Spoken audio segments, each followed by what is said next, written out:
drowning in data, let's turn that spreadsheet chaos into clear insights with the magic of Excel pivot tables. In this 90-second tutorial, I'll show you exactly how to create a pivot table, unlocking a super easy way to summarize and analyze even the largest datasets. First, select the data range you want to analyze, making sure to include all your column headers. Next, go to the Insert tab on the Excel ribbon and click on PivotTable.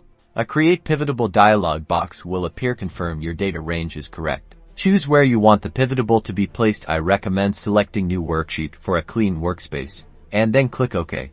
Now, the fun begins. On the right, you'll see the Pivotable Fields pane, listing all your column headers. Simply drag the fields you want to use as row labels into the rows area. For example, let's drag region here. Next, drag fields you want as column labels to the columns area. Let's try product. Finally, drag the field you want to summarize into the values area. Excel will automatically sum the values. Let's use sales. And just like that, you've created a pivotable.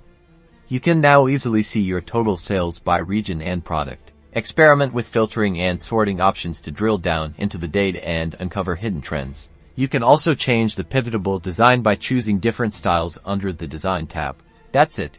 You now know how to create a pivotable in Excel. Like and subscribe for more Excel tips and tricks.